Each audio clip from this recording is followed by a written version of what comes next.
네, 안녕하세요. 네, 날씨는 좋은데 몸 상태는 영. 이게 확실히 운동을 해야 돼요.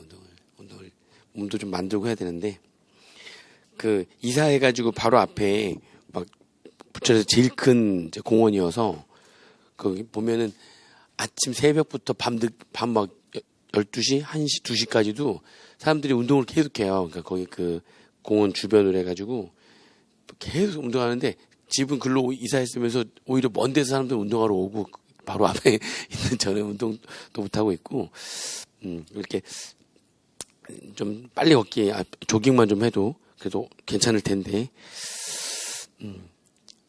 할 게 많아요. 지금 유튜브도 해야 되고 운동도 해야 되고 지금 할 게 너무 많습니다.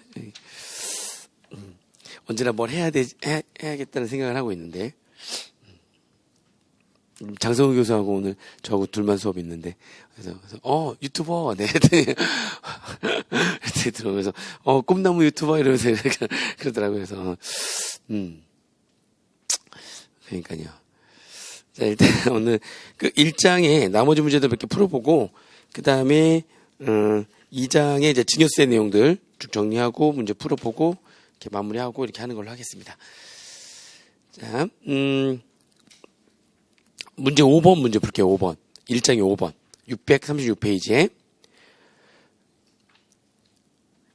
자, 거주자인 허무혜 씨는 2020년도 5월 15일 날 사망을 했다. 다음 자료를 이용해서 상속을 전제로 상속세 부담을 최소화하는 경우에 상속세 과세 표준을 답안 양식에 따라 제시해라. 이렇게. 그래서 답안 양식은 상속 재산가액부터 해가지고 추정 상속 재산가액 쭉 해서 상속세 과세 표준까지 쭉 이제 적는 거고요. 계산 내역이랑 금액까지 한꺼번에 적는 거네요. 그리고 이제 위에 있는 자료가 크게 4개 자료가 나와 있고요. 이렇게. 그래서 일단 답안 양식이 나와 있으니까 문제 5번에 답안 양식을 먼저 적어 보고요. 9분.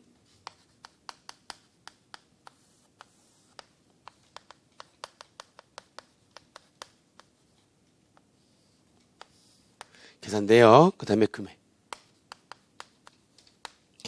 그죠? 먼저 상속 재산가액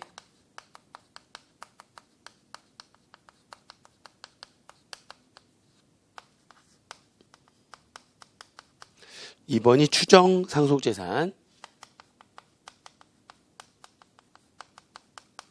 그 다음에 3번이 과세가액 공제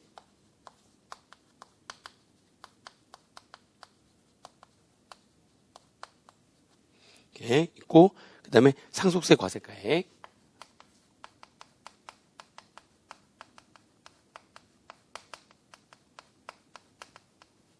있고 5번이 인적공제 6번이 금융재산 상속공제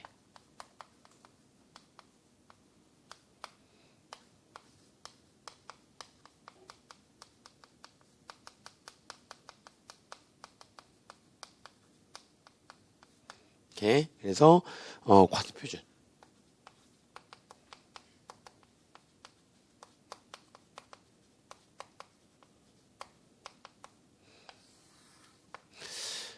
자, 내용 보면서 볼게요. 예금은 일단은 금융재산들은요, 나중에 금융재산 상속공제를 하기 위해서 예금 체크를 좀 해두세요. 예금 체크, 퇴직금은 체크할 필요 없고요. 비상장 중소기업의 의결권 있는 보통주를 지금 4만 주로 갖고 있대요. 나중에 최대 주주를 할지라도 할증을 하진 않죠. 주의할 대박은 부동산 과다 보유 법인이 아니며 순자산 가치만으로 주식을 평가하는 법인에도 해당하지 않는다. 가중평균을 하라는 거죠. 그러면 부동산 과다 보유 법인이 아니니까 손익가치하고 순자산 가치의 3대2 순손익가치의 3회 가중으로 의결권 있는 발행적 수는 좀 5만 주라고 되어 있네요. 5만 주. 근데 5만 주인데 4만 주니까 최대 주주가 되는 거죠.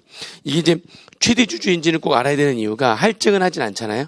그러면 최대 주주일 때 언제나 두 가지 할증하지 않는다. 그리고 주식이면 원래 금융재산인데 최대 주주라면 금융재산에 해당하지 않는다. 이렇게.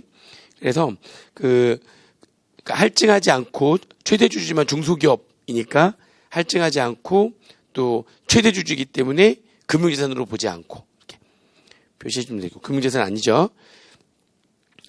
주당 순손익 가치하고 순자산 가치가 지금 나와 있네요. 그래서 그거 이제 계산 미리 좀 해놓을게요. 해놓으면은 대박 주식에 대한 평가액 순손익 가치가 3만 원이 알려줬으니까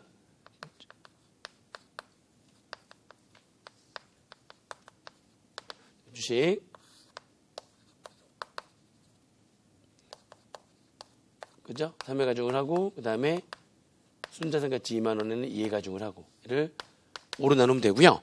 하한은 따질 필요가 없어요. 이게 하한을 따지는 거는 순손익 가치가 작거나 마이너스거나 그래가지고 평균을 냈더니 이 금액이 순자산 가치보다도 떨어졌을 때 아무리 떨어지더라도 순자산 가치 80%보다 떨어질 수는 없다. 이제 이게 하한이잖아요. 그러니까 얘가 더 크잖아요. 이러면 하한 비교할 필요가 없는 거죠. 사실은. 그죠? 그래서 나온 금액이 얼마냐면 26,000원 됩니다. 주당 금액이 26,000원이니까 여기에다가 곱하기 이렇게 해서 곱하기 몇 주냐면 4만 주 해가지고 하면 되죠. 그러니까 10억 4천만 원.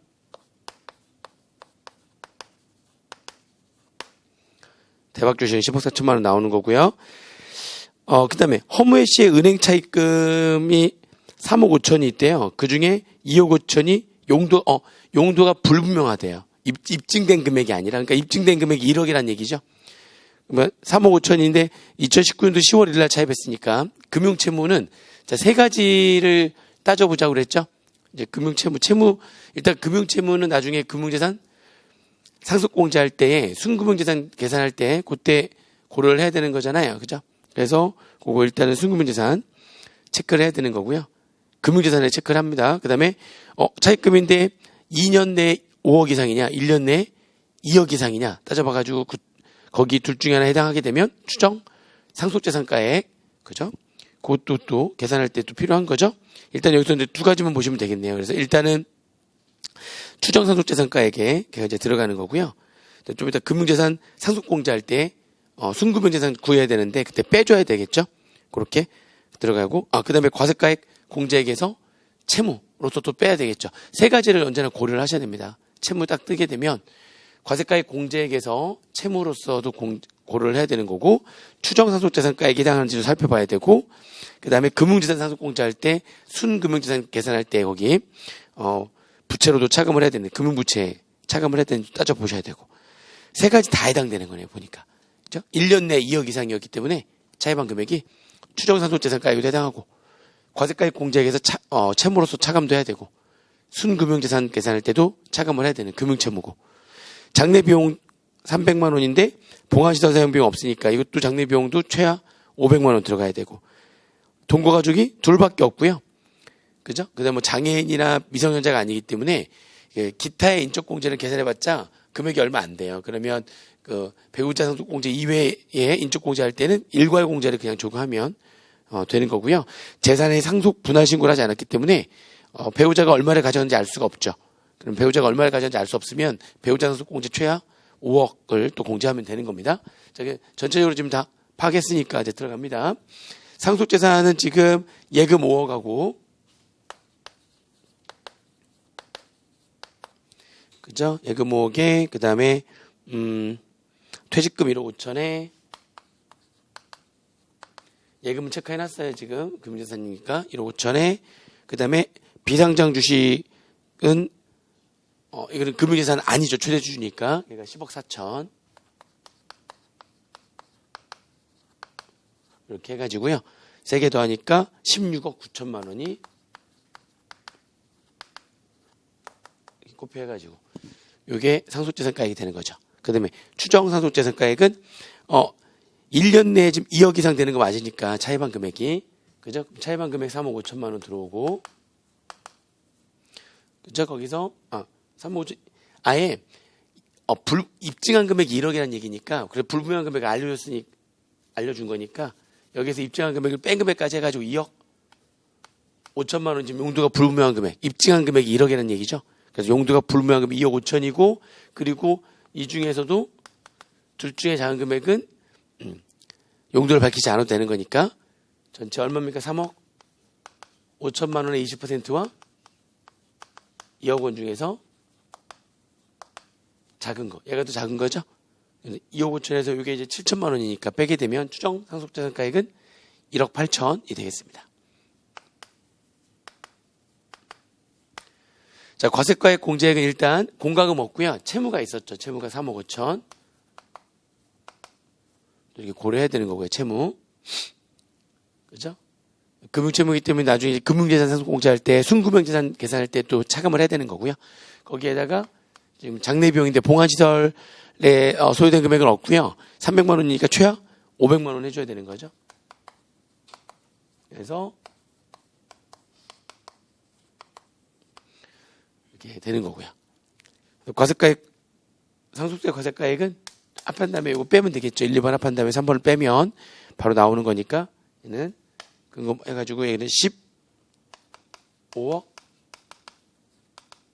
1,500만 원 들어가면 되겠죠. 자, 그 다음에 이제 인적공제는 배우자 상속공제 이외의 인적공제는 일괄공제를 적용하는 게 유리해요. 이제 2명밖에 없고 뭐 장애인도 없고 하니까 뭐 계산할 필요 없어요. 바로 그냥 일괄공제. 그 다음에 배우자 상속공제도 부담신고 안 했으니까 최하 5억. 그래서 총 10억. 이렇게. 금융재산 상속공제는 순금융재산이 지금 예금 5억에다가 부채 3억 5천을 빼면 되지. 금융부채 3억 5천. 순금융재산이 1억 5천. 이거 20%. 하면 되죠? 20%한 금액이 요 금액이 이제 2천만 원보다 더 작으면 2천만 원으로 하는 거고요. 2억보다 크다면 2억으로 그냥 하는 거죠. 사이에 있는 금액이라면 그 금액 들어오면 되고요. 계산했더니 3천만 원. 그 사이에 있는 금액이니까 들어오면 되는 거죠. 과세표준은 얘에서 요 두 개 뺀 금액. 과세표준. 이렇게 과세표준 할 때 사실 요 두 개가 지금 상속공제잖아요. 인적공제하고 물적공제. 상속공제는 한도가 있는 건데 그 한도 계산할 때는 상속세 과세가액에서 뭐 빼는 것들이 있잖아요. 그 빼는 것들은 다 어떤 거냐면 선순위 상속인이 아닌 자에게 유증했거나 선순위 상속인이 상속을 포기해서 그 다음 상속인한테 갔거나 그죠? 아니면 증여 재산가액 있거나 증여 재산가액 있었을 때 그 빼는 거는 그거는 요 금액이 5억 초과할 때 되는데 5억 초과니까 있어야 되는데 지금 여기 이 문제에서는 그렇게 상속인 이외자에게 뭐 유증했거나 상속인이 상속을 포기해서 그 다음 순위로 넘어갔거나 이런 게 없단 말이죠. 없으니까 그냥 상속세 과세가액이 한도가 되는 거니까 바로 빼면 되겠습니다. 15억 1,500에서 10억 3천을 빼게 되면은 과세표준은 4억 8,500만 원이 바로 되는 거죠. 이렇게. 문제 5번은 요런 딱 요 정도 문제 이렇게 딱 요 정도 문제가 나와요. 제가 실전 문제 6번 문제 보겠습니다. 다음 자료를 이용해서 물음에 답하시오. 거주자 갑은 2020년도 5월 6일 날 사망을 했는데 상속재산가액은 주택 한 채. 상속세 및 증여세법상 동거주택 상속공제 요건을 충족한대요. 이게 시가는 10억이었고요. 그 주택이. 그 다음에 상가 건물 시가는 5억이었고요. 은행 예금이 1억이 있었네요. 이렇게. 은행 예금에 대한 언제나 체크를 딱 해놓으세요. 금융재산이니까. 그리고 전세 보증금을 지금 받은 게, 전세 보증금 부채죠? 금융부채는 아니지만 나중에, 임대차 계약 기간이 끝나면 돌려줘야 되는 부채니까 그것도 부채. 채무가 됩니다. 채무가 되는 거고. 그 다음에 은행에서 6천만 원 차입했네요. 요거는 금융부채죠? 금융부채는 이제 체크를 해놔야 되겠죠. 그냥 채무가 아니라 금융부채는, 나중에 금융채무니까 순금융재산 계산할 때 빼야 되는 거니까. 그리고 6천만 원밖에 안 되기 때문에 금액이 얼마 안 되잖아요. 그러면 추정 상속재산 계산할 때는 고려할 사항이 없고요. 그쵸? 채무로서 공제는 해야 되고 그 다음에 순금융재산 계산할 때 빼야 되는 거니까 체크. 장래미 1,000만 원 지출했고 지출이 입증됐고요. 아들은 배우자 병과 30세 된 아들을 뿐이다. 여기 나와 있고요. 상속재산에 대해서 병이 상속을 포기함으로써 을이 전부 상속을 받았대요. 그렇죠? 근데 이거는 나중에 그 상속 공제의 요거 한도 계산할 때 선순위의 그 상속인이 상속을 포기해가지고 그 다음 상속인으로 갔을 때에 이제 문제가 되는 건데 공동상속인이잖아요. 공동상속인 안에서는 이거 한도 계산할 때 빼는 게 없는 겁니다. 우리가 여기서 한도 계산할 때 상속세 과세가액에서 뭐 이렇게 해서 빼는 것들은 선순위 상속인이 있는데 불구하고 근데 걔한테 가지 않게 다른 사람들이 상속인 상속인이 아닌 자에게 유증했을 때 빼죠. 또 성순위 상속인이 상속을 포기해서 그 다음 순위로 갔을 때 그때 그 빼는 거죠. 근데 그건 다음 순위가 아니라 공동상속인이니까 빼는 거 없어요. 그리고 5억을 초과했을 때에 증여재산가액으로 또 가는 거 또 빼는 게 있는 거죠. 상속인 이외자에게 증여재산가로 가는 게 빼는 게 있었는데 그거는 5억을 초과했을 때만 되는 거니까. 그래서 아무튼 여기는 그 같은 공동상속인 안에서 가는 거니까 그러니까 그거는 그 다음 순위의 상속인이 상속을 받는 건 아니기 때문에 한도 계산할 때 빼는 건 아닙니다.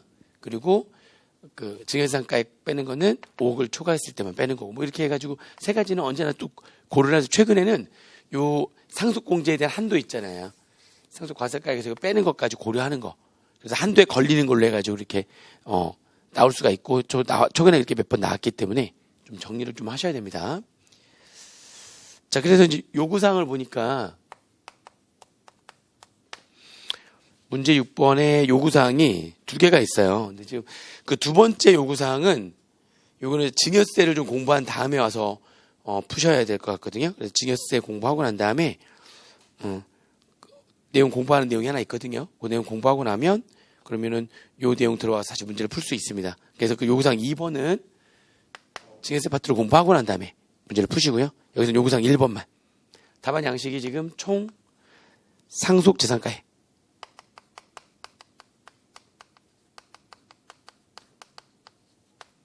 그 다음에 사전에 증여재산가액 더하는 거.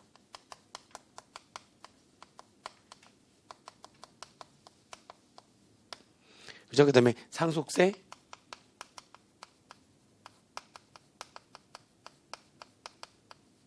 과세가액. 그 다음에 상속세.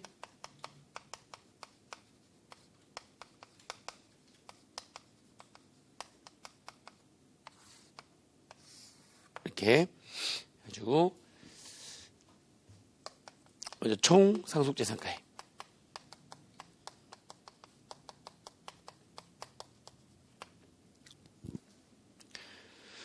총 상속재산가액을 보는데 거기 지금 주택 있었잖아요. 10억.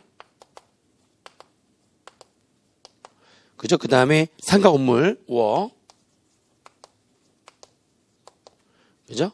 그 다음에 은행 예금이 1억. 은행 예금은 그 다음에 체크 해주시면 되고요. 그죠? 그 다음에 뭐 의제나 추정이 없어요. 지금 보니까 추정될 것도 없고 끝났네요. 그럼 총상속재산가액은 이게 다네요. 그죠? 16억.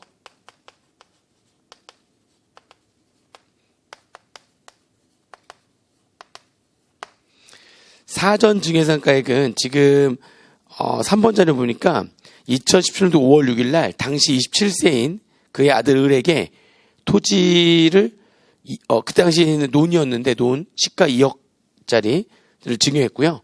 증여세 납부를 했대요. 을은 2020년도 2월 1일 날 위 토지를 대지로 형질 변경을 했고요. 이로 인해서 위 토지의 시가가 지금 현재는 10억으로 상승을 했대요. 형질 변경에 소요된 비용이 5천만 원이고요. 위 토지 보유 기간 동안에 평균 지가 상승률을 감안한 정상적인 가치 상승률은 10%라고 가정한다. 아무튼 일단 그때 당시에 증여했을 당시에는 시가가 지금 2억 그 금액으로 하는 거죠. 상속인이었으니까 상속개 시 10년 내 사전에 증여한 금액은 합산하는 겁니다. 그때 당시에 시가를 합산하는 거고요. 이렇게. 지금 뭔가를 형질 변경할 때 이런저런 투입을 해가지고 그래가지고 지금 지가가 확 올라갔다는 얘기죠. 그거에 대해서는 가치가 보유 중에 재산의 가치가 상승한 것도 나중에 좀 이따 증여 쪽을 보게 되면 이 증여가 완전 포괄주의이기 때문에 뭔가 증여를 예전에 받은 게 있는데 그게 여러 가지 이유로 인해 가지고 가치가 상승했어도 그것도 또 증여로 본단 말이죠. 나중에 그거는 증여세법 공부하고 난 다음에 이제 문제를 푸시면 되는 거고요. 일단 상속세에서는 그때 당시에 상속계 실전 10년 내에 사전에 증여한 금액을 합산만 하면 되는 겁니다. 더해주시면 되고 상속세 과세가액을 구하려면은 과세가액 공제액 이 두 개 합한 다음에 과세가액 공제액을 빼면 비과세하고 불산임은 지금 없었으니까요. 비과세하고 과세가액 불산임 있었으면 빼고요.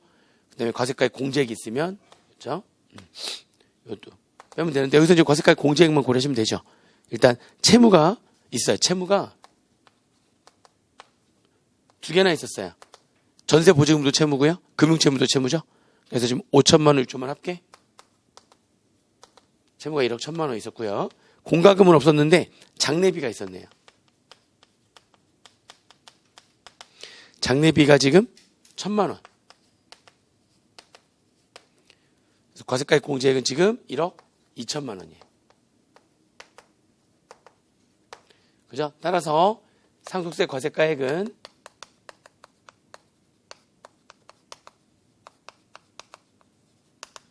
그죠? 여기 두 개 합하니까 얼마예요? 18억에서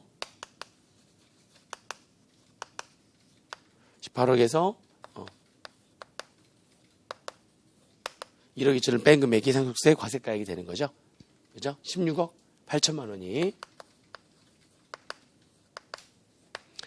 상속세 과세가액이 되는 겁니다. 16억 8천만 원. 이렇게 되는 거죠. 그 다음에 상속세 과세 표준을 구하기 위해서는 이제 상속 공제를 해야 됩니다.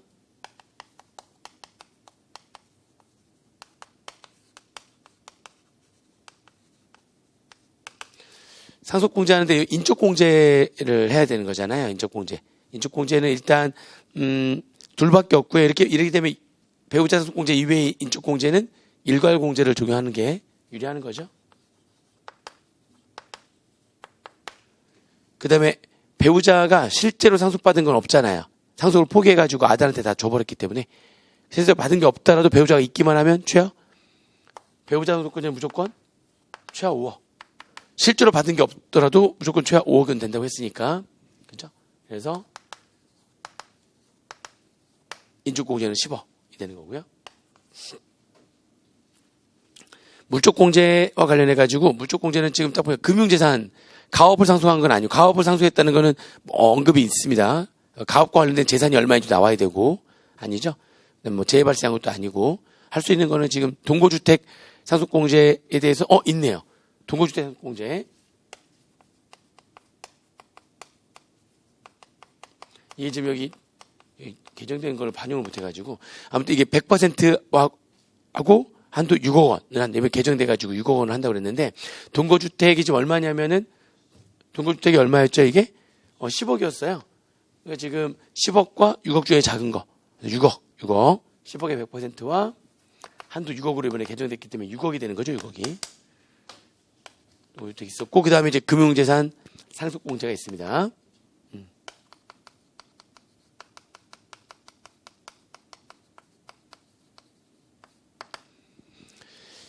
금융재산 공제.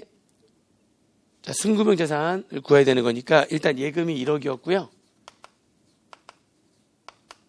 그 다음에 여기 금융부채가 있었죠. 얼마 있었죠? 6천만 원. 이렇게 요거에 20% 800만 원. 얘기했죠. 요게 순금융재산이 2천만 원 이하라면은 그냥 순금융재산 전액이다 공제가 다 되는 거고요. 2천만 원 넘어갔어요? 그러면은 20%를 곱한 금액으로 하되 그 20% 곱한 금액이 2천만 원보다 작으면 2천만 원, 2억보다 크면 2억으로 하는 거죠. 기억나시죠? 이렇게 약간 이런 식으로 이렇게 됐었는데 지금 이게 2천만 원 넘어갔지만 20% 곱했더니 800밖에 안 된다면 그렇죠? 요거는 요거하고 2천만 원 중에서 최하 2천만 원 해줘야 되는 거니까 얘가 이 순금융재산이 2천만 원 초과하게 되면 최하 2천만 원 해줘야 되는 거죠. 둘 중에 큰 거 해줘야 됩니다. 그래서 금융재산 공제가 2천만 원이 들어가는 거예요. 자, 이제 그랬더니 상속공제 금액이 16억 2천만 원, 보니까 상속세 과세가액에 거의 근접했단 말이죠. 자, 뭐를 또 계산해 봐야겠습니까? 상속공제 한도를 계산해 보는 겁니다. 지금 합한 금액이 16억 2천만 원이거든요. 한도는 어떻게 된다고 그랬죠? 자, 여기에서 선순위 상속 이외의 자에게 유증한 거 없고요. 선순위 상속인이 상속을 포기했을 때 다음 상속인으로 넘어가진 않았어요. 동일 공동 상속인한테 갔으니까 그것도 2번도 문제가 없는데 이게 얼마를 초과했기 때문에 5억을 초과했기 때문에 증여재산가액을 또 빼야 되는 거잖아요. 지금 증여재산가액이 있었죠. 얼마 있었죠? 지금 2억이 있었잖아요. 증여재산가액 2억. 그죠? 그래서 한도 계산할 때 상속세 과세가액에서 얼마 빼는 거죠? 2억에다가 그때 당시에 증여공제 받았던 금액. 그죠? 아들이 받은 거니, 아들이 지금 받은 거잖아요. 아들이 받았던 거, 아버지한테 받았던 거니까 직계 존속으로부터 증여받은 금액은 증여공제가 5천만 원이에요. 5천만 원. 증여세에서 공부합니다. 증여공제. 직계 존속으로부터 증여받은 금액 5천만 원. 근데 증여를 받은 수증자가 미성년자라면 2천만 원. 직계 비속으로부터 증여받았어요. 직계 비속. 그러니까 저의 경우에 제 아들이 저한테 증여한 거죠. 그럴 날이 있으면 모르겠다. 아들이 저한테 증여를 한 거예요. 아빠, 이 건물 아빠 거야. 뭐 이런 거죠. 이렇게 해서 주면은 저는 저는 무조건 받아요. 아무튼, 그래서 줬어요. 그것도 5천만 원. 5천만 원. 그죠? 배우자는 6억. 근데 이제 6촌 이내 혈족, 그게 아닌, 배우자나 직계 존비속이 아닌 6촌 이내 혈족과 4촌 이내 인척. 예. 일정한 6촌 이내 혈족과 4촌 이내 혈족이 우리가 앞에서 이제 공부했던 국기법상 특수관계자에 해당되는 친족에 해당되는 거거든요. 특수관계자에 해당되는 친족은 1,000만 원. 근데 지금 아버지한테 받은 거니까 얼마? 5천만 원 빼는 겁니다. 그래서 이거 빼니까 얼마예요? 1억 5천 빼야 되는 거잖아요. 얼마? 15억 3천만 원? 한도에 걸렸잖아요. 16억 2천인데 15억 3천, 한도에 걸렸네요, 보니까. 그죠? 그러면 상속공제 한도에 걸렸으니까 얼마 되는 겁니까? 10억 3천만 원이 상속공제가 되는 거예요. 따라서 과세표준은, 그죠?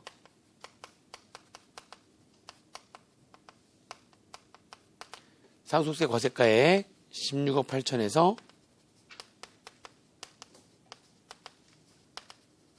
15억 3천만 원 뺀 거니까 얼마면 1억 5천만 원이 이게 헤더 바꾸셔야겠네. 이거 돈거주 상속공제 이게 6억으로 바뀌면서 한도에 걸리게 돼요. 한도에 걸렸네요 보니까. 과세표준이 1억 5천이 되는 겁니다.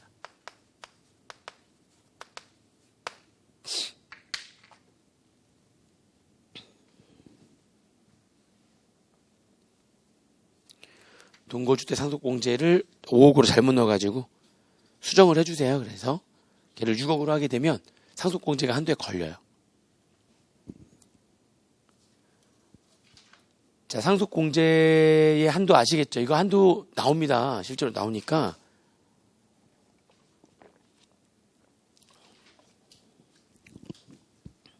정리를 잘 하셔야 돼요. 7번 문제.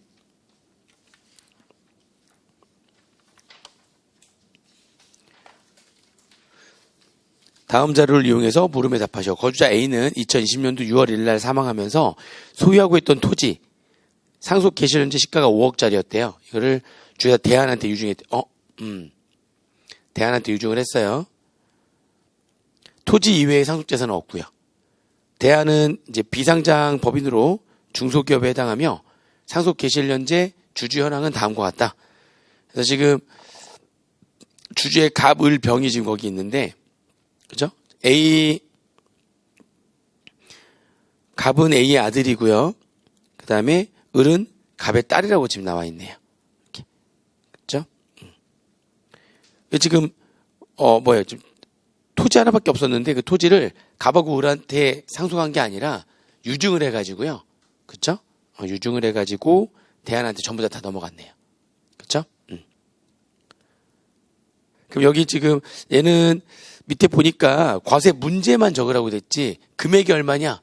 라고 이렇게 적으라고는 안 나왔거든요. 이게 금액 계산하는 건 바로 그 다음 페이지에 나와요.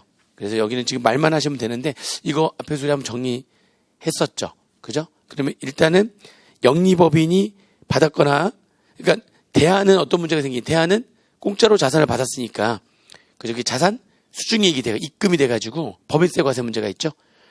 상속세나 증여세를 내는 납세의무자가 되지 않는다고 했습니다. 영리법인은. 그래서 주의다 대안은 법인세 납세의무가 있다. 그렇게만 적어주시면 되는 거고 갑은 그 영리법인 대안이 받은 상속재산에 대한 상속세 상당액. 그러면 지금 이거 전체 상속세를 다 계산하면 되겠네요? 그렇죠? 이거 사실은, 계산이 돼요, 바로. 어떻게 계산이 되느냐 해가지고, 나머지 인적공제, 물적공제, 이게 다 되는 이유가 상속인 이외자한테 유증했잖아. 그러면 상속공제가, 지금 상속재산가액이 얼마죠, 지금? 그리고, 물론 계산을 할 수는 있어요. 장례비가 아무 말도 없더라도 장례비는 최 얼마는 500만 원, 그렇죠. 나머지는 지금 언급이 없으면 없는 건데, 장례비용은 최소한 500은 빠지는 거니까. 그럼 걔를 빼게 되면은 뭐가 되는 거죠? 지금 5억에서 500 빼는 거니까 4억 9,500만 원이 상속세 과세가액이 돼요. 근데 과세표준 계산할 때 이 공제가 최하 5 아니에요. 과표가 상속인 이외자한테 유증한 거니까 상속세 과세가액 얼마죠? 지금 여기 굳이 계산을 한다면 상속세 과세가액이 4억 9,500이 되는 거고,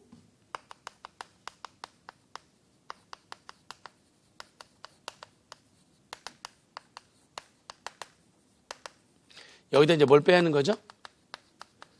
상속공제를 빼는데, 상속공제 한도가 여기에서 우선 상속인 이외자한테 유증한 걸 빼는 거니까 5억을 빼면 마이너스 빵이 돼버려요. 한도가 빵이야. 상속공제가 안 된단 말이에요, 그러니까. 어제 잠깐 얘기했던 상속인 이외자, 우선 상속인 상속을 포기해가지고 그 다음 상속인한테 넘어가는 것도 다 빼버리다 보니까 상속공제가 빵이 돼버렸잖아요. 그거나 마찬가지죠. 상속 빵이 되니까 그냥 이게 곧 과세표준이 돼버리는 거죠.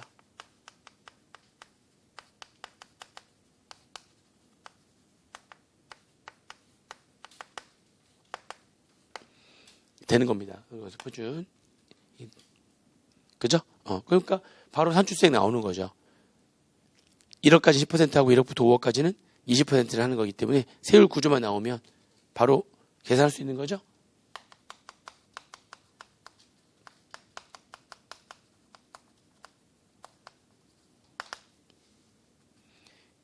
그죠? 계산하신 다음에 얼마 되는 거예요? 3억 9,500에 20% 하는 거니까 거기다가 이제 1,000만 원 더 하면 되는 거잖아요. 8,900만 원 나오는 건가요? 이걸 전부 다 누구한테 줬으니까, 이걸 전부 다 대안한테 줬으니까 이걸 전부 다 누가 내야 되는 겁니까? 내야 되는 건데 면제가 된 겁니까? 대안이 내야 되는 건데 다 면제가 돼버린 거죠. 면제가 돼버린 거잖아요. 그게 영리법인이 받았거나 받을 상속재산에 대한 상속 상당액이죠. 모든 재산을 전부 다 대안한테 유증을 했기 때문에. 무슨 말인지 이해되시죠? 이렇게. 그럼 고금액 8,900만 원에서 갑은 얼마를 내야 되냐면, 갑이 그 대안의 주주다 보니까 갑이 상속인이 주주잖아요. 상속인 또는 그의 직계 비속이 그렇게 유증을 받은 그 영리법인의 주주라면 그 영리법인이 내야 될 상속세 상당액에서 법인세 낸 금액을 빼는 거죠. 법인세 낸 금액은 무조건 어떻게 한다고요? 법인세율을 10%로 한다고 했죠. 결국에는 요것만큼 세금을 덜 낸 거잖아요. 8,900에서 5,000만 원 뺀 금액 3,900만 원 덜 낸 거죠. 그거에 갑의 지분율을 곱하면 만큼. 갑의 지분율이 40%잖아요. 그죠? 그럼 얼마예요?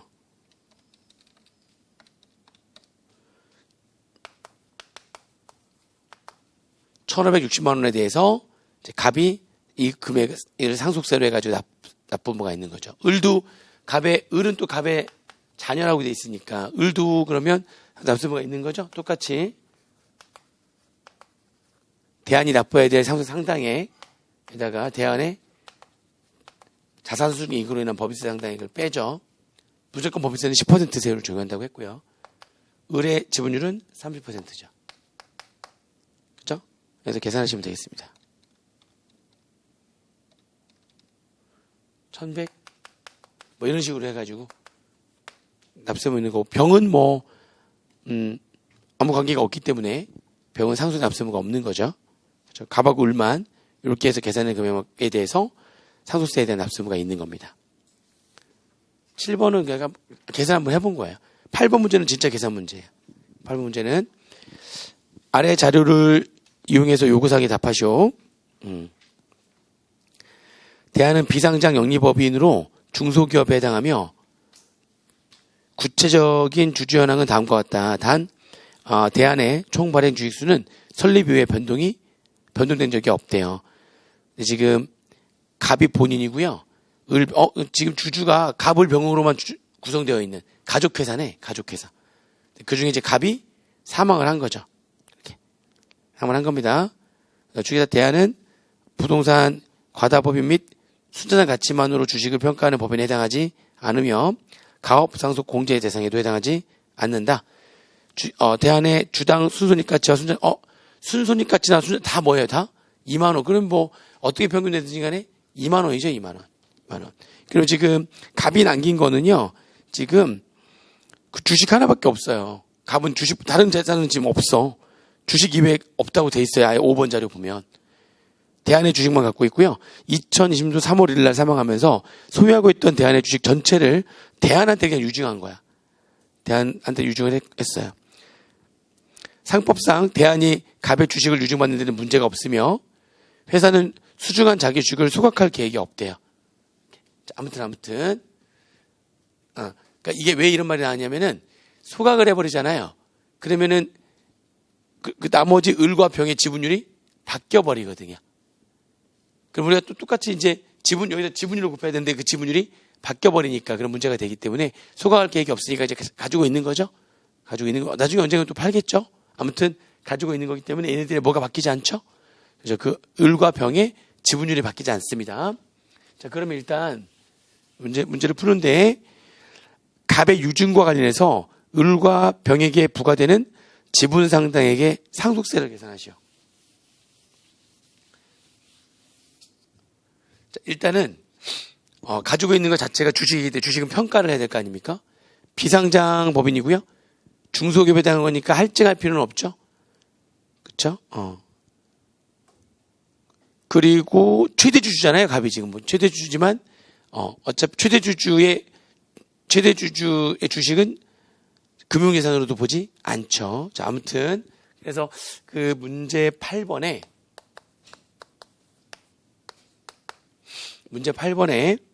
요구사항 1번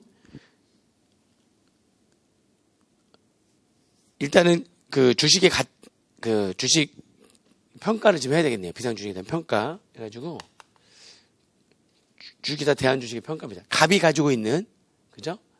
갑이 보유하고 있는 주식회사 대한주식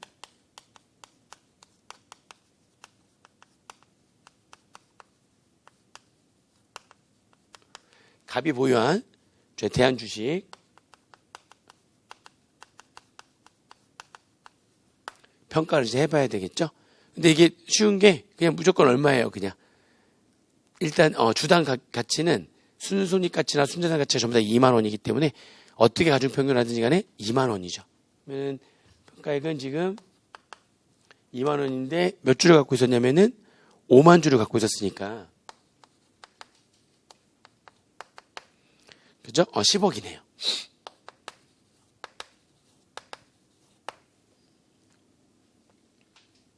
갑이 보유한 대한주식평가액은 10억 이렇게 되는 겁니다. 그죠? 그럼 이거에 대한 이제 요거를 전부 다 유증을 한 거니까 이거에 대한 상속세 상당액이 얼마나 되는지 봐야 되겠죠? 이게 상속재산가액이고요. 계산 한번 쭉 합니다. 아까 한번 풀어봤던 거랑 마찬가지예요.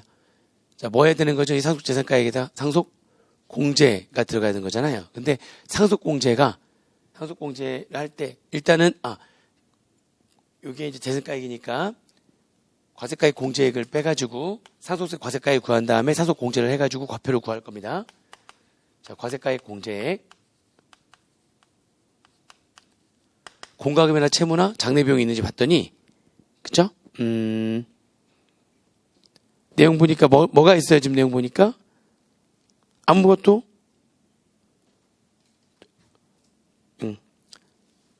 말이 없네요. 지금 보니까 말이 없어요. 말이 없으면 최소한 얼마는요? 그죠? 500만 원 장례비용은 말이 없으면 최소한 500만 원 장례비용은 과세가액 공제로 합니다. 채무 없고요. 공과금 없고요. 장례비용은 아무리 적더라도 얼마 합니까? 500만 원의 장례비는 무조건 인정해 주기 때문에 그죠?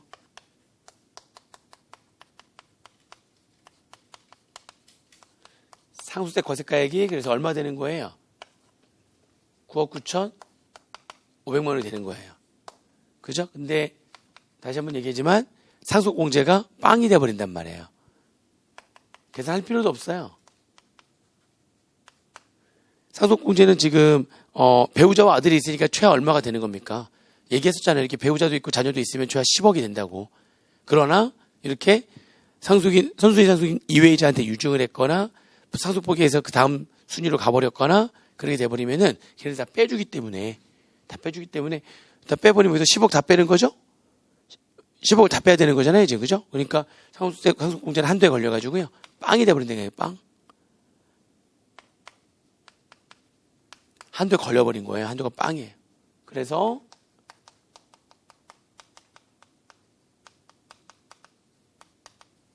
상속세 과세가액이 그냥 상속세 과세 표준이 되는 거고요. 상속세 과세가액이 상속세 과세 표준이 그냥 되는 겁니다. 산출세 바로 계산할 수가 있죠. 그러니까 산출세액은 밑에 나와 있네요. 5억하고 10억 사이니까 9천만 원에다가 5억을 초과하는 금액인 4억 9,500만 원에 30% 하시면 되죠. 산출세액이 2억 3,850만 원. 이 나오는 거죠. 을과 병행이 부여된 지분 상당액의 상속세를 계산할 수 있겠죠, 이제 그렇게 되면. 그죠? 그러면 이제 을의 지분 상당액의 상속세. 을이 내야 되는 상속세는 얼마냐? 계산하면 되죠. 여기 2억 3,850만 원 마이너스 10억에 법인상당 몇 퍼센트 무조건? 10%. 이 차이 나는 금액만큼 세금 덜 냈잖아요. 그 덜 낸 금액에 을의 지분율. 지분율은 변동되지 않았죠? 몇 퍼센트입니까? 30% 곱한 금액이 을의 그 지분 상당액에 해당하는 상속세가 되는 겁니다. 계산해 보니까 이게 얼마 됐죠? 그쵸, 계산해 보니까 4,155만 원이 됩니다.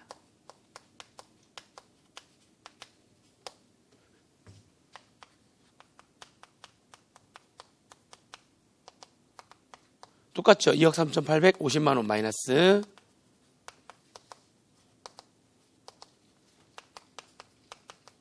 10% 곱하기 지분율이 20%네요. 그죠? 계산해 보면은 금액이 2,770만 원.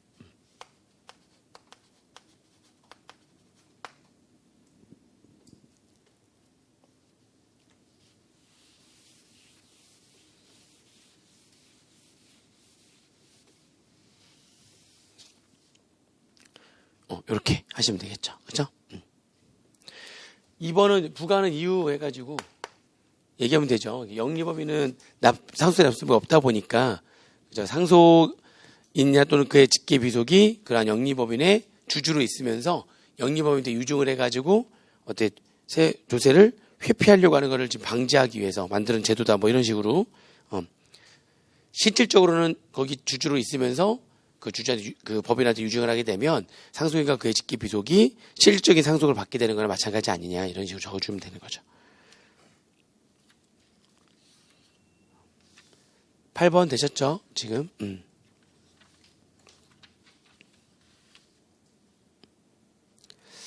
9번 문제 볼까요? 9번 문제.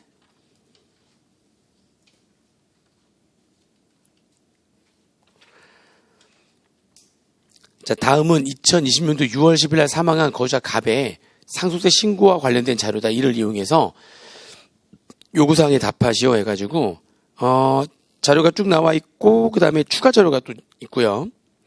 요구사항을 보니까 추가 자료를 먼저 참고해서 상속세 및 증여세법에 의한 중개사 병의 주당 주식평가액을 계산하시오. 단 계산 과정을 명시하시오.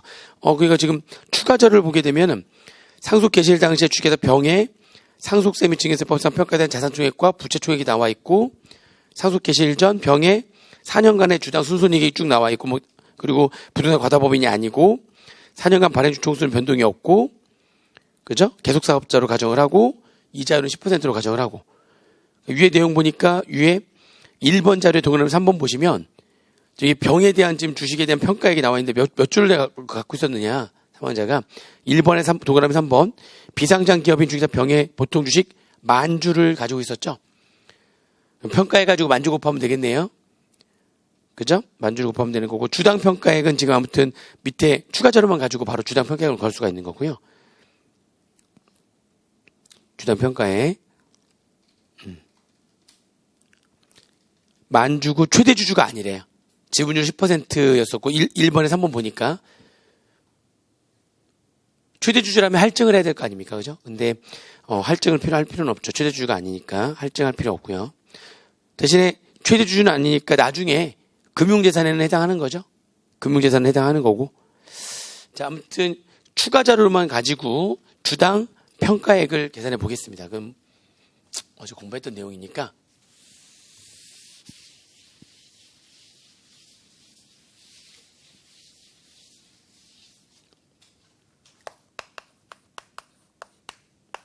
요상 1번에 주식회사 병의 그죠? 주당 평가액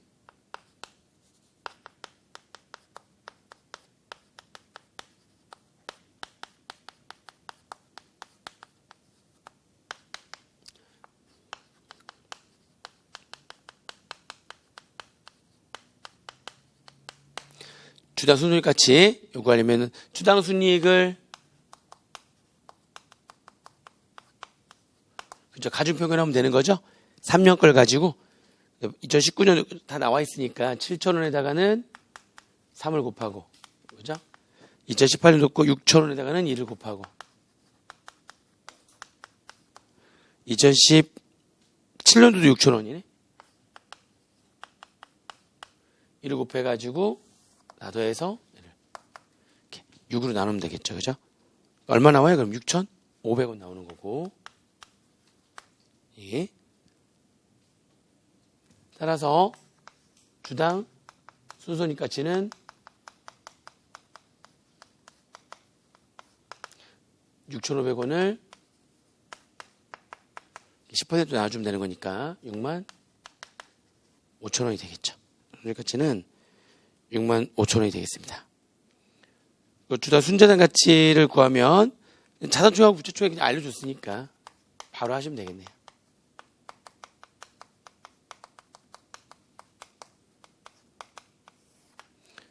그쵸? 그게 180억에서 70억 빼는 거니까 얼마? 110억? 발행주의 총수로 나눠야 되는데 그게 발행주의 총수가 지금 1번에 3번 자료에 이런 식으로 주죠. 내가 몇 주를 갖고 있는데 지분율이 몇 %다. 그러면 전체 발행 총수가 몇 주인지 아는 거잖아요. 내가 지금 몇 주를 갖고 있는데 10,000주를 갖고 있는데 지분율이 10%라면 전체 총 발행주의 수는 10만 주였다는 얘기죠. 이런 식으로 많이 주죠. 이렇게. 그렇죠. 계산해 보시면 이게 얼마 되냐면 그래서 11만 원 되는 거네요. 가중평균 해야 되겠죠. 부동산 과다 법인 아니니까 주당 이제 평가액 가중평균 한 다음에 하한이랑 비교해야 되는 거죠. 그죠? 65,000원 곱하기 3을 곱하고 11만 원에다가는 1을 곱해서 5로 나누죠. 이 금액은 하한이 있는 거죠. 얘는 하한을 비교해 봐야 돼요. 왜냐하면 주당 순손익 가치가 작기 때문에 이게 가중평균한 금액이 주당 순자산 가치 80%보다 작을 수가 있거든요. 하한은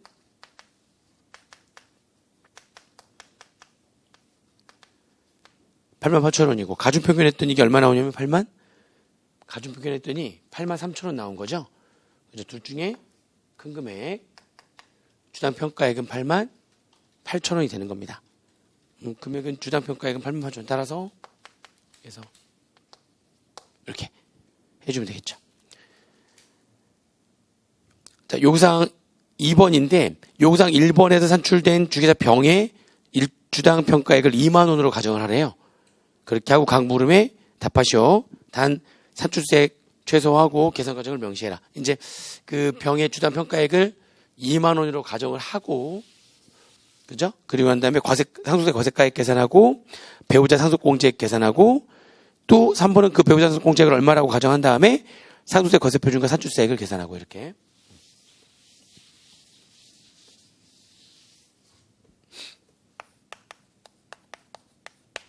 아이고, 요구사항 2번. 네, 1번. 상속세 과세가액을 계산하라고 되어 있네요.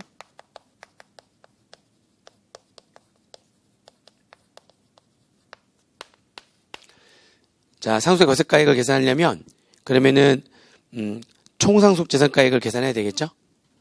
그러니까 내용을 쭉 보게 되면은 상속재산들 쫙 있고요.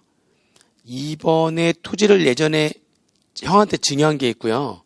그죠? 그 다음에 3번은 토지를 팔았네요. 토지를 판 게 있네요. 지금 보니까. 뭐가 있는 거죠? 토지를 팔았으니까 팔아가지고 하는 게 지금 상속 개시일 전 1년 내에 팔아가지고 받은 금액이 3억, 2억 이상이니까 추정 그러면 지금 총상속재산가액을 계산해야 되는 건데 거기에 추정도 포함이 되겠네요. 지금 그죠? 추정도 들어가야 되고 그죠? 대충 어떻게 되는지 한번 보는 거예요. 그 다음에 은행에서 돈 차입한 게 있는데 2019년도 8월 20일 날 아파트를 담보로 해가지고 은행으로부터 1억을 차입한 게 있어요. 현재 미상환하였으나 그 용도는 지금 입증이 된다라고 되어 있고요. 근데 어차피 2억 이상 차입한 게 아니기 때문에 용도가 입증되든 안 되든 얘는 어차피 추정상속재산가액은 아니죠. 그러나 금융채무기 때문에 나중에 순 금융재산 계산할 때 고려를 해야 되는 거라서 체크를 해두시면 되겠고요. 그 다음에 장례비용 나간 거 있고 가족 현황이 나와 있네요. 자, 지금 총상속재산가액 계산하는데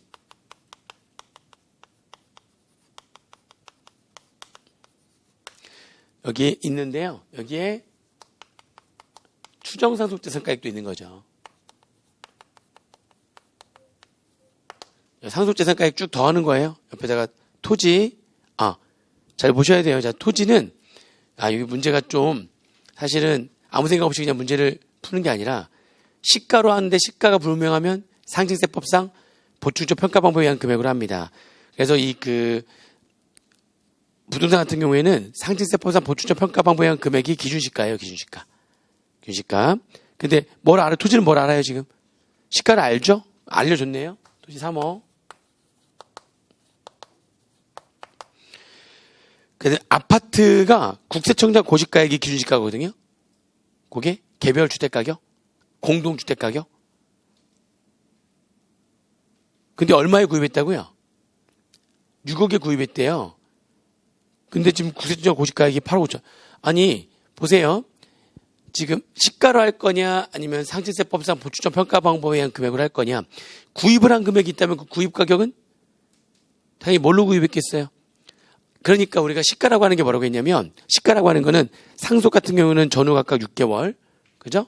증여는 전 6개월 후 3개월 해가지고 그 기간 내에 앞에 잠깐 확 넘어갔었는데 그 기간 내에 실제로 그 안에 매매한 금액이 있거나 경매, 공매, 수용 이런 금액들이 있다면 그 금액들이 시가에 해당되는 금액이 되는 거예요. 근데 그 금액이 없다면 그러면은 상징세법상 보충적 평가 방법에 의한 금액으로 가는 겁니다. 그렇죠? 그런 내용들이 3장에서 있었던 내용인데, 이렇게 다들 뭐 이렇게 어려운 얘기는 아니어서 상속은 전후 각각 6개월, 증여는 전 6개월, 후 3개월, 요 기간 안에 매매, 또는 감정가액, 수용가액, 경매가액, 공매가액, 뭐 이런 금액들이 있다면 그런 금액들이 전부 다 뭐가 된다고요? 그런 금액들이 다 시가가 되는 거예요. 근데 지금 문제는 구입을 언제 했는지를 알아야겠네요. 이 구입이 만약에 언제 내에 이루어진 거라면 상속 개시일이 2020년도 6월 달이잖아요. 6월 10일. 그죠? 전 6개월 안에 구입을 한 거라면 돌아가기 전에 6개월 안에 구입한 거라면 그러면은 구입한 금액인 6억이 뭐가 되는 겁니까? 시가가 되는 거예요.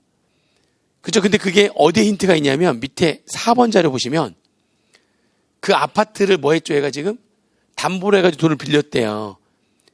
그런 말이 나오잖아요. 지금 4번 자료에 지금. 그죠? 그 아파트가 아파트가 하나밖에 없잖아요. 지금. 근데 담보로 해가지고 돈 빌린 게 언제예요? 2019년도 8월 달에 빌린 거죠. 그렇다면 이 아파트는 언제부터 있었던 거죠? 2019년도 8월 이전에 있었던 거죠. 아파트가 있어야 아파트를 담보로 해서 돈을 빌리는 거니까. 따라서 그 구입 가격이 주어져 있지만 그 구입은 상속개시 전 6개월 내에 구입한 게 아니에요. 그게 어디에서 힌트를 준 거라고요, 지금? 그 아파트를 담보로 해가지고 돈을 빌렸다. 여기 힌트를 준 거예요. 만약 아파트를 취득을 2020년도 1월 달에 취득하여 그 아파트를 2월 달에 담보로 해가지고 얼마를 차입했다. 뭐 이런 식으로 만약 문제가 나왔다면 무슨 말인지 이해되십니까? 그랬다면은 그 구입 가격 6억이 시가가 되는 겁니다. 그래서 6억으로 들어왔어야 되는 거예요. 무슨 말인지 이해되시죠? 그런데 담보로 한 것 자체가 6개월 전이죠. 그러면 취득은 그 전에 취득했었던 거니까 그 구입은 기간 내 전후각각 6개월 기간 내에 구입한 게 아니기 때문에 그죠?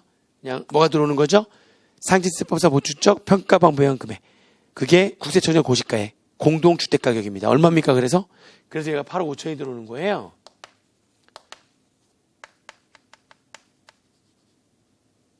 그 아파트는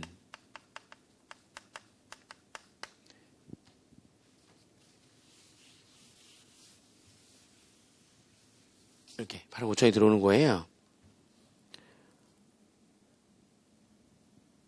되셨죠? 자, 그 다음에 병의 보통주식 만주인데 얼마라고 했죠? 주당 평가액을 얼마로 가정했죠?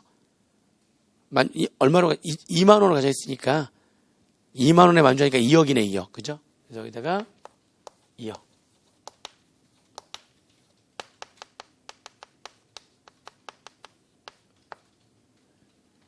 (2억이고요) 이거는 최대 주주가 아니기 때문에 금융자산에 해당하는 거잖아요. 체크해 두세요. 체크. 그 다음에 뭐 있었죠? 예금. 예금 얼마 있어요? 5억. 예금도 체크. 금융자산이니까. 그죠? 그 다음에 또 뭐 있었죠? 보험금. 보험금도 금융자산이라고 했는데. 보험회사로부터 받는 거니까. 체크.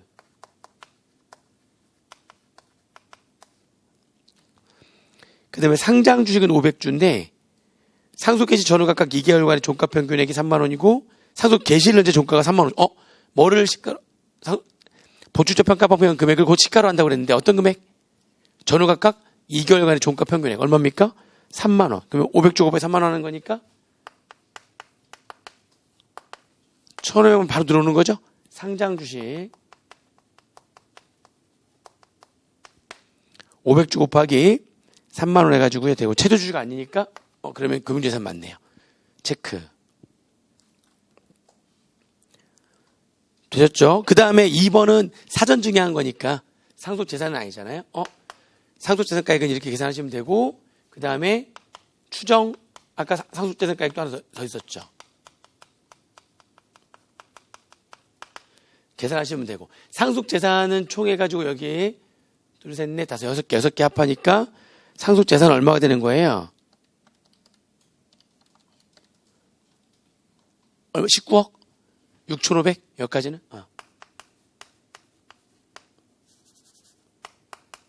19억 6,500. 추정상속재산가액은 계산을 해야 되겠죠? 토지를 1년 내에 팔아가지고 3억 받은 거니까. 그죠? 그 중에 용도가 입증된 금액이 얼마라고요? 1억. 그러면 지금 처분한 금액 3억. 해서 용도 입증된 금액 1억 빼고, 이 용도가 불분명한 금액이죠? 여기서 또 얼마를 또 빼주는 거예요? 둘 중에 작은 거 빼주는 거죠. 처분한 금액인 3억에 20% 하고 그 다음에 2억. 자금액을 이렇게 빼주는 겁니다. 그러면 여기 더 작으니까 2억에서 6천만 원 빼는 거니까 1억 4천만 원이 추정상속재산가액이 돼서 그 두 개를 합한 금액이 총상속재산가액이 되겠죠. 이 두 개를 합하면 얼마 되는 겁니까? 21억 500만 원. 여기 21억 500만 원이 총 상속재산가액이 되는 겁니다. 그렇죠? 자, 이번에 그러면 또 사전 증여한 거 합해줘야죠. 증여 재산가액 얘는 합해야 될 거 아닙니까? 자, 증여재산가액은 그때 증여 당시의 시가가 얼마냐면 2억이었네요. 그 금액으로 합산이 되죠. 그죠? 비과세나 과세가액 불산입에 대한 얘기는 없어요. 그죠? 비과세, 뭐 국가 등에 유증했거나 과세 공익 법인에 출연했거나 이런 말 없잖아요. 그죠? 뭐 하면 되죠? 이제 과세가액 공제액.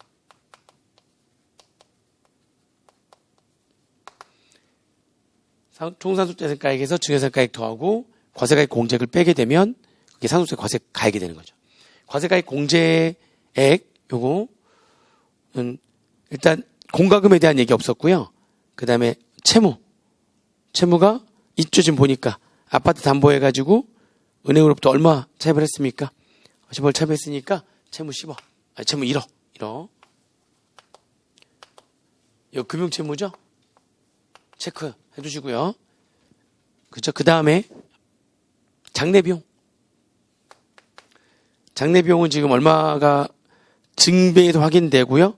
봉안시설 사용료 200만 원 포함해가지고 총 500만 원이래요. 그러면 일단 봉안시설 200만 원 되는 거고 얘를 빼고 300밖에 안 되지만 나머지 일반 장례비는 최하 500은 해줘야 되는 거니까 봉안시설 200에 나머지 일반 최하 500 합계 700이 되겠네요. 그러면 1억 700만 원이 과세가액 공제액이 되기 때문에 상속세 과세가액을 바로 계산할 수가 있겠죠.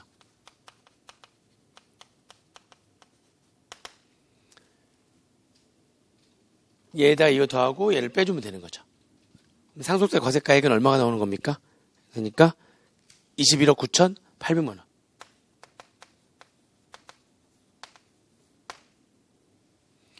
요거 구하라고 했으니까 21억 9,800만 원 구하시면 되고요. 그 다음에 이제 여기서 2번은 뭐만 구하라고요? 지금 배우자 상속 공제만.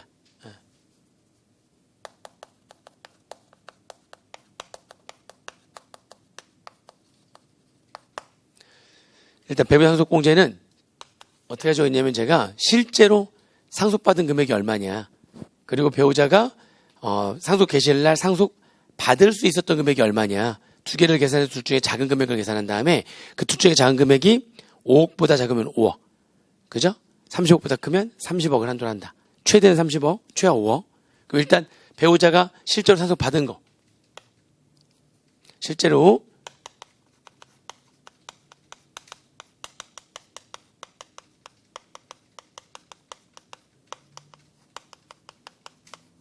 상속받은 재산의 가액을 한번 구해보는 거죠. 얼마입니까? 그죠?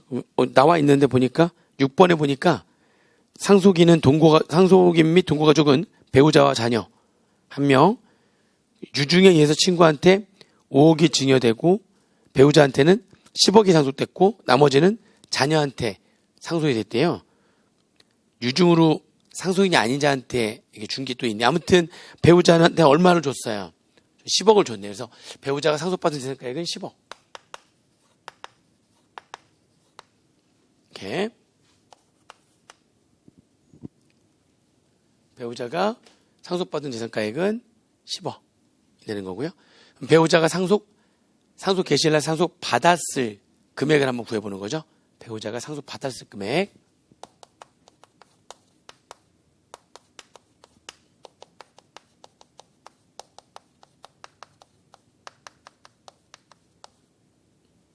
받았을 재산가액 구해보는 거예요. 일단은 법정 상속분은 알잖아요. 아들하고 배우자밖에 없으니까 1.5 합계 전체 구한 다음에 2.5분의 1.5로 하면 되는 건데 뭐에다 그렇게 구할 거냐 이런 얘기죠. 일단 기본적으로 상속세 총상속 재산가액에서부터 출발합니다. 총상속 재산가액이 얼마죠? 지금 21억 500만 원 있잖아요. 지금 그죠? 이 중에서 상속인 이외자한테 유증한 걸 뺀 나머지 금액 가지고 2.5분의 1.5를 가져갈 거니까 상속인 이외자한테 유증한 금액이 얼마 있어요 지금? 5억이 있어요. 이외자한테 유증한 금액 5억 있고요. 그렇죠? 자, 그 다음에 상속인들, 그러니까 사전에 증여한 것 중에서는 상속인 이외자들한테 줬거나 예전에 줬거나 이것들은 빼고 상속인 이외자한테 준 것들을 뺀 나머지 금액을 가지고 상속인들이 나눠 갖는 거니까 그럼 사전에 증여한 것도 합산하는데 상속인한테만 사전 증여한 것만 합산하는 거예요. 그러니까. 근데 지금 사전 증여한 금액이 있긴 있죠? 2억이. 근데 2억은 누구한테 사전에 증여한 거냐면 형한테 사전에 증여한 거네요. 그러면은 상속인한테 사전에 증여한 건 아니잖아요. 그죠? 그러면은 따로 더할 건 따로 없는 거죠. 이렇게. 여기까지 이해되시죠? 그리고 여기다가 이제 과세가액 공제액에서 고려하는 거를 뭐를 고려해 주라고 했냐면 여기다가 공과금하고 채무, 장례비용을 제외한 공과금과 채무가 있으면 걔는 또 빼주라고 그랬죠. 여기에다가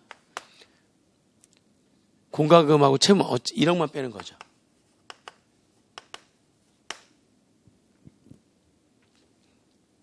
그러니까 쉽게 얘기하면 이런 거예요. 사전에 증여한 게 이만큼이 있어. 근데 그게 상속인한테 한 것도 있고 상속인 이외자한테 증여한 것도 있어. 그리고 상속 개시일날 갖고 있었던 총상속재산가액이 또 이렇게 총상속재산이 또 이렇게 있는 거예요. 근데 이것도 상속인 이외자한테 유증한 거 있잖아요. 지금 주기로 한 거. 사인증여했거나 뭐 이렇게 해서 상속인 이외자한테 가게 된 것들 빼게 되면 결국에는 이게 사전 증여한 거랑 이걸 전부 다 합산하는데 그 합산하는데 이외자한테 준 거니까 얘들 다 빼고요. 결국 남은 것들은 요거랑 사전 증여한 것도 상속인한테 사전 증여한 것들만 전부 다 예를 들어 합해가지고 이거에 곱하기 법정상속분이 들어간다. 근데 바로 법정상속분 들어가는 게 아니라 이제 여기에다가 굳이 과세가액 공제로 빼주는 거는 장례비용을 고려하지 않고 걔를 제외한 채무나 공과금이 있다면 걔는 빼주는 거죠. 그래서 여기서 빼기 채무나 공과금 뺀 다음에 얼마 나올 거 아닙니까? 거기에다 이제 곱하기 요 금액에다가 곱하기 법정 상속분 해가지고 여기서는 이제 2.5분의 1.5를 한 금액, 요 금액이 배우자가 상속 받았을 금액이 된다는 거예요. 그러니까 기본적으로 틀 자체가 배우자 상속공제의 틀 자체는 사전 증여를 상속인한테 한 것도 있고 이외자한테 한 것도 있는데, 그죠? 또 상속 개시일날 남아 있는 재산도 유언이라든지 사인 증여로 인해 가지고 상속인이 아닌 자들한테 가는 것도 있잖아요. 걔네들은 아닌 자들한테 가는 거니까 빼고요. 빼고 요것들만 전부 다 합계 내 가지고 여기서 요 두 개만 빼고. 이거는 쉽게 얘기하면 이제 내가 갚아야 될 돈이니까 쉽게 얘기하면 받은 거에서 상속인들이 갚아야 될 돈을 빼고 뺀 나머지 금액에 법정 상속분을 곱하면 그게 배우자가 상속받았을 금액이 된다는 겁니다. 그러니까 여기 총상속재산가액에서 이외자한테 유증한 거 빼고 그래서 지금 여기에서 얘 뺀 거 구한 거고요. 그 다음에 사전에 증여한 거는 상속인한테 사전에 증여한 것만 따로 더해주면 되는 거죠. 근데 그게 없었잖아요. 그리고 거기서 뭐 빼주면 됩니까? 이제 내가 갚아야 될 채무랑 공과금까지 뺀. 그죠? 여기까지. 여기다 이제 뭐만 곱하면 되는 거죠? 법정 상속분 2.5분의 1.5로 곱하면 되죠. 이게 배우자가 상속받았을 재산가액이 되는 거죠. 이해되십니까? 자, 계산해 보시면 그래서 빼니까 15억 500만 원에 2.5분의 1.5니까 계산하시면 이게 얼마 나오는 거죠? 상속받았을 금액은 얼마가 되는 거냐면 9억 300만 원 되는 거네요.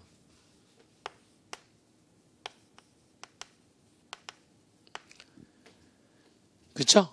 배우자 상속공제는 둘째 작은 금액으로 가되 그 금액이 5억보다 작으면 최하 5억. 그죠? 그 금액이 30억보다 크면 최고 30억을 한도로 하는 거죠. 둘째 자금액이 9억 300이니까 그냥 9억 300만 원이 배우자 상속공제액이 되는 겁니다. 지금 이 그림 이해되세요? 무슨 말인지 이해되세요, 지금? 배우자 상속공제의 그림 이해되시는 거 맞죠?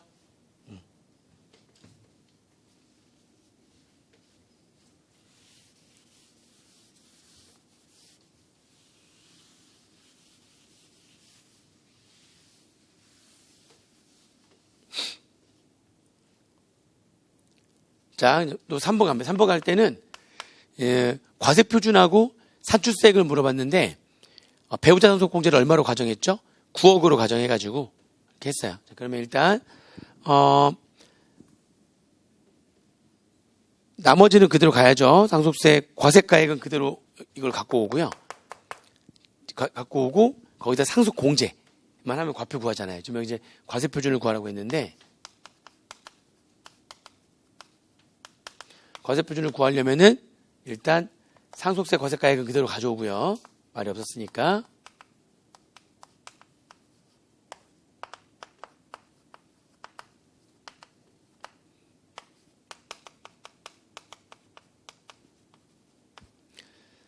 자, 상속공제가 들어갑니다. 상속공제. 일단 상속공제 하는데 배우자 상속공제는 9억이라고 가정했으니까 그 이외의 나머지는요.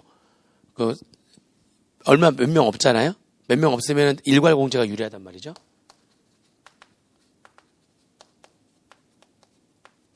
일괄공제에 배우자 상속공제는 9억이라고 가정했으니까 그러면 인적공제만 얼마 되는 거예요? 14억이 되는 거네요. 인적공제만 14억 되는 거고. 자, 그래도 이제 물적공제들을 쭉 할 거거든요. 자, 물적공제 하는데 뭐 가업상속했다는 말 없고요. 동거주택에 대한 주택 자체가 존재하지 않았고요. 아, 있었구나. 주택이. 아파트가 있었는데 뭐 이 공동주택 상속공제 요건을 충족했다는 말이 따로 없었거든요. 그런 거 없었고요. 그럼 없으면은 뭐 공동주택, 동거주택 상속공제는 안 되는 거고. 남아있는 게 뭐밖에 없어요. 금융재산 상속공제. 이건 무조건 나오거든요. 그러면 체크를 해놨어요. 지금 다. 순금융재산이 얼마인지 알아야 되는 거니까.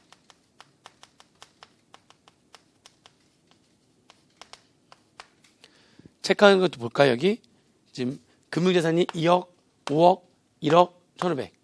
얼마? 7억, 8억, 1,500이고, 금융채무가 1억. 그죠? 8억 1,500에다가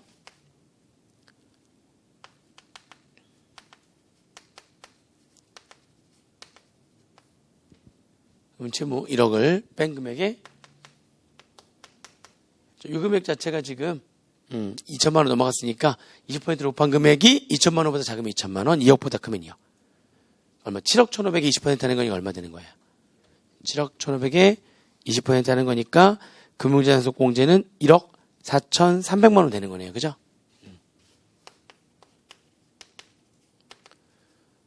자, 근데 이 두 개 합하니까 벌써 얼마 되는 거예요? 지금 15억 4,300이 되잖아요? 뭐랑 비교해 봐야 됩니까?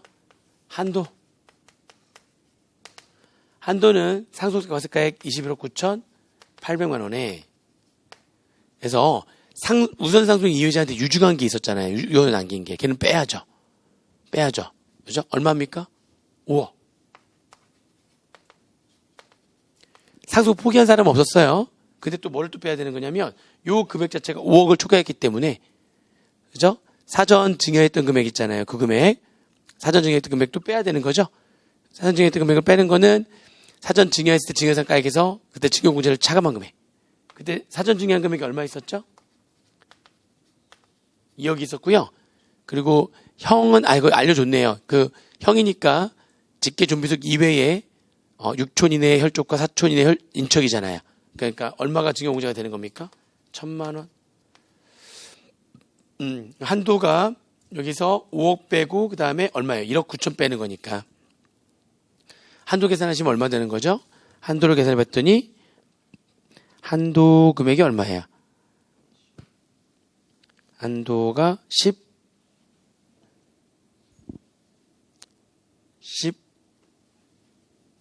딱 하니까 5억에 이러고 도와주세요. 15억 800?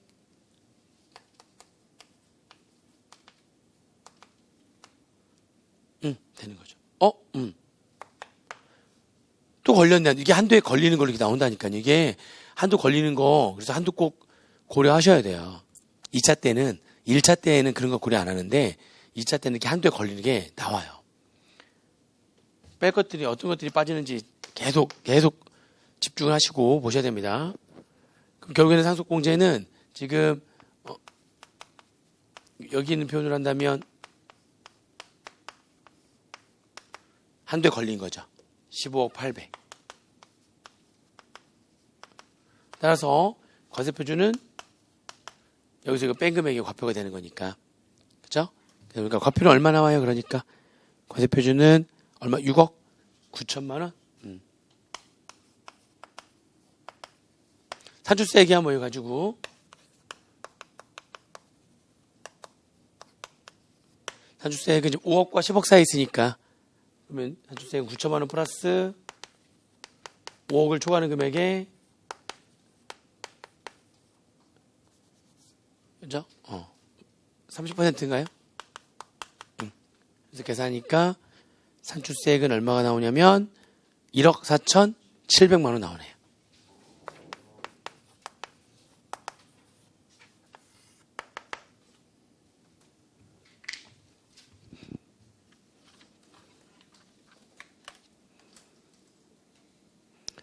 그렇게 보시면 되겠습니다. 잠깐 쉬었다가 12개가 남아 있는데 10번 문제 하나만 더 풀어볼게요. 10번 문제 하나만 더 풀어보고 10번 문제 하나만 더 풀어보고 예, 그 다음에 증여세로 가서 증여세 내용을 좀 보도록 하겠습니다. 그죠?